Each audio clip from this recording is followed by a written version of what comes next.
Manny Mendoza, Northern Rockies, Team 6 operations. One nice thing about this one is I do actually live here in the valley. I live in Whitefish.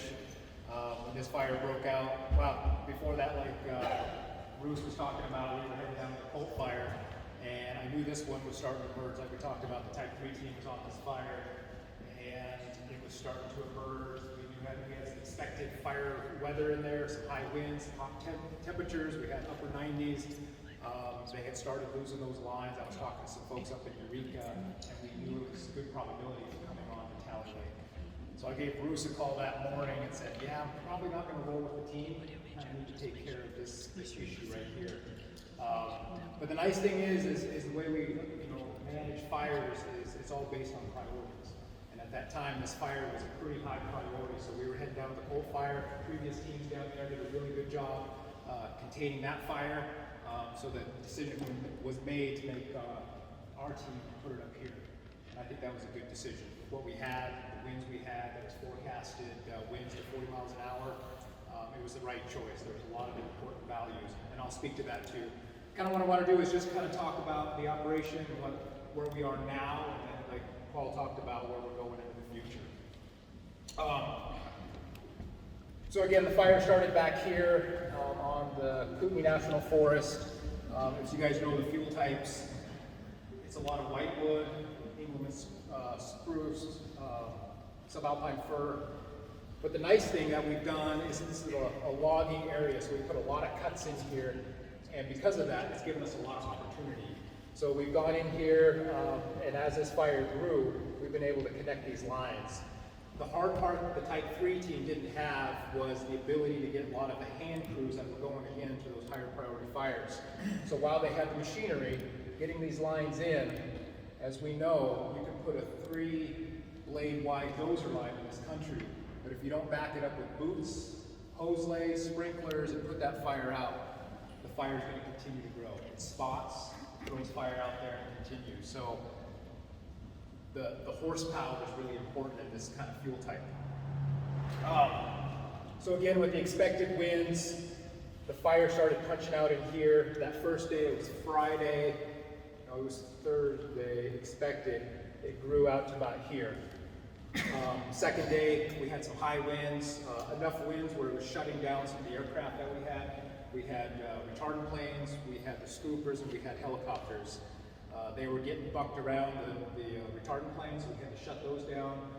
We were able to fly some of the helicopters pretty late, and the scoopers, they kept flying pretty much to the end. It was, I was watching them there, and as you could see them coming in, they were getting bucked, but those guys are heroes in my mind.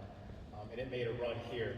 With that decision, we pulled a lot of folks together and started talking about values and risk. What's out there, what's in front of this thing.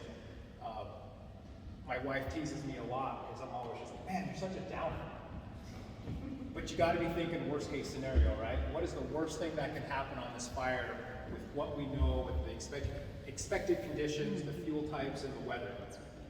With that, we always have hope, right? We have hope and we want to hope for the best, but you got to look for the worst. So with the way this fire was going, bam, bam, we start getting into this Highway 93 corridor, right? So we started looking, what are those critical values of risk? And it was really cool. We pulled together a lot of the folks that were going to be impacted, power companies, the railroad, the state land, Montana State, the Forest Service, both Kootenai, Flathead National Forest. A lot of players came together in the same room, and we started talking about what's important out here. And I'll tell you right now, no offense, but it wasn't the homes. They are important, don't get me wrong, but we started looking at what's important in front of this fire in that corridor. And number one was the power lines. The power lines affect a lot of people. There's a lot of people that depend on power for their life. A lot of things that go in there, pumping gas stations, the clinics, grocery stores, all that. There's a lot of thousands of people that are fed by that power line. That was a number one priority. And there was a lot of other ones in there. The highway needed to stay open. If we close that highway, where do folks go? How do they get around? We started looking at the railroad. We started looking at the gas lines. And then the homes. But what do we do there? So, and you know, working with the sheriff, we started talking about those evac zones and what do we do and how do we protect those. So we came up with a really good plan.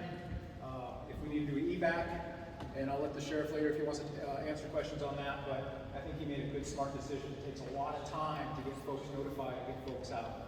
You can't do that at the last minute. Nobody wants to be knocked on the door and told to go. I've been in that situation before. You got to give people a lot of time. So that's why how that came to be. It was a lot of good discussion, and I think the sheriff did a really good job with that. So with that, that fire made a run to the east. As we know, most of our fires in the valley here or in the area of northwest Montana start in the southwest, travel to the northeast. You do have some different winds that affect that, but for the most part, most of our fire scars move this way. And that's what this one did. But the nice thing is we got some rain. There was some forecasted rain, some hurricane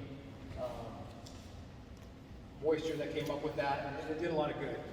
Again, like what I talked about at the beginning, a little bit of rain isn't going to stop the fire. A little bit of rain isn't going to put out the fire. It comes down to having boots on the ground, having folks out there putting this fire out. So there's a lot of work ahead of us, and what we're running into, we don't have one of the maps.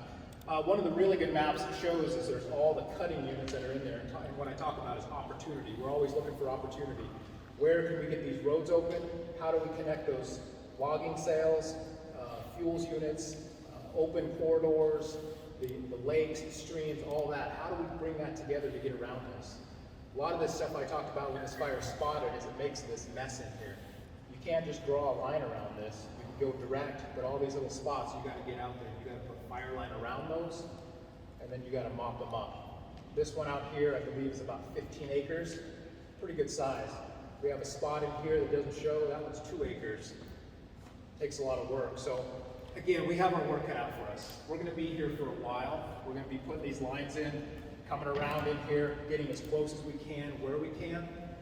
And hopefully with this moisture, a lot of the other fires got a lot more rain than we did. That's good news for us because there's a lot of hot shot crews, some other resources that we've had on order. We've been told no, they're not coming. I do believe some of those resources are going to be freed up. Hopefully we'll get some of this stuff. So my plan is some of this areas where we can't get the machinery, the clippers, the skidders, the dozers, we'll get boots on the ground and start connecting these dots and coming around in here. And talking with those guys, yeah, they got a good plan and support it. So with that, we're going to have a lot of closures around this for a while as well. We are running a night operation right now, so they're going 24 hours. And part of that is the fuel breaks they're putting in during the daytime, cutting trees down, stacking them, they're pulling them out at night. Part of that is the roads are narrow, they're windy.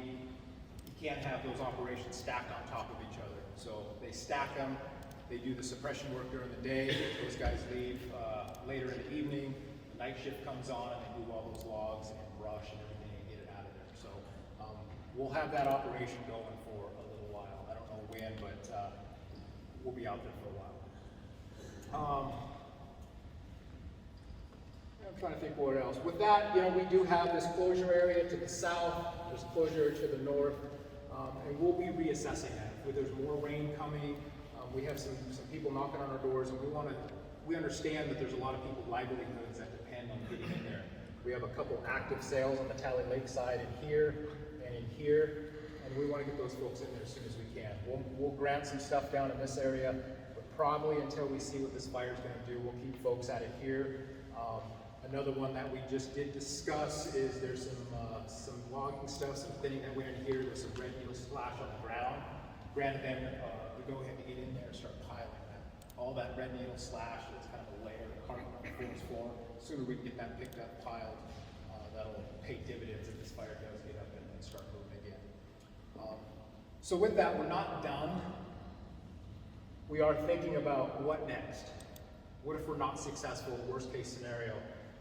We are already looking at contingency lines. Even though we're trying to go direct all this, we still have some folks looking at opening some roads in here, doing some contingency lines in here. We have a good plan up in the Stillwater area, the lakes up here, and really trying to get a good buffer around Olney. That's another one that there's a good cluster of homes, infrastructure in there, the railway, so we want to be able to defend that if this fire did come out. We do know there is always a chance of those fires in September, even early October, where we get some sort of wind event and the fire wants to move. So we're always keeping that in the back of our mind, worst case scenario. But again, I'm hoping for wind. We won't know. So all in all, yeah, I'm really happy with where we went, where we are, and especially myself living here. Even when the team that I'm on and we're long gone, I'm going to be dealing with this, and a lot of us are, like Seth, Carter, and Mary, we'll be dealing with this into the winter. And, so my job is to leave the folks here a good product and feel good about it, and you guys as well. So I guess we'll leave questions till later, but I'll be around all night.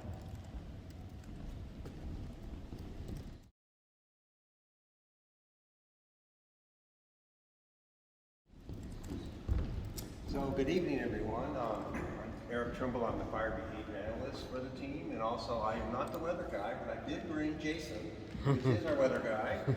He's our incident meteorologist. Jason feeds me the data I need to use basically to do short and long-term projections of where this fire is going to go. So at the end of this session, for a question and answer, I'm sure Jason can answer your weather questions because he's doing spot weather forecasts for this fire on a daily basis. He's around to answer those questions. So you heard Manny say essentially the rain that we've got did help park this fire for a couple days, but by far it's not going to basically put this fire out. Most of the fire is burning into this subalpine fir spruce, very dense, dark, deep, coarse woody debris on the ground, and that stuff's going to keep burning until the snow falls. So, but the question being asked of me is essentially, when is this fire going to get active again, maybe stand up again? Okay, so what I brought here is essentially to graphically illustrate this. I brought this energy release chart. The energy ERC chart is kind of our means of kind of an indirect proxy for showing basically potential fire growth. So when the ERCs are essentially above the 70th percentile in here, and of course this fire's been up, basically in the 90th and 97th percentile, the days that basically it had winds and low RHs and very dry fuels. The ERCs are pretty much driven by large fuel moistures. So where we're at right here, I took this from the Northwest Montana site, but we didn't get as much moisture on the specific fire that I think we were hoping for. So I'm kind of making an approximation of where I think we're at right now in the next couple of days. So I think we've already bottomed out today at this right around the 70th percentile. And I believe it is going to be the next couple of days, and again, Jason can answer, be more specific, but the next couple of days we're going to start drying out. Now tomorrow, there's still a lot of moisture on the fire. I don't think anything's going to be running tomorrow, but we are going back into our summer-like conditions where we're going to be hot and dry in typical summer. So there's no doubt in my mind that we're going to be basically going right back up, probably in this category in here. And so if we get like what happens in the Northern Rockies quite a bit, and I think Manny kind of alluded to it, is that what we're concerned about is, say, another dry cold front coming in here. In other words, so a weather event that would come in here with high winds, low RHs, we already got dry fuels out there, and that's the type of conditions that would drive this fire. And a lot of the way this fire growth basically chunks along in the landscape is that particularly in the old growth spruce fir forest, the fire essentially most of its growth potential is basically torch and spot. So basically what's happening is when the fire essentially gets up in the alpine fir and spruce, it torches and spots, and the higher the wind speed, the lower the RHs, the longer those spotting distances are.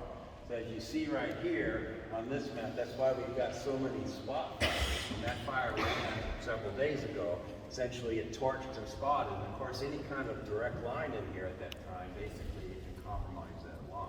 So that is our main concern within that alpine fir spruce. Like Manny was saying, we're trying to basically connect the dots within some of the regen units. Fire, when it gets in those old regen units, regen cuts, mostly a surface fire, and we're basically able to go direct in there. It doesn't have much opportunity to torch and spot within those younger regen units. Another question asked of me is, well, how much longer is our fire season? Okay, so this is a chart specifically for East Fork fire, and essentially it is our probability of a season-ending event.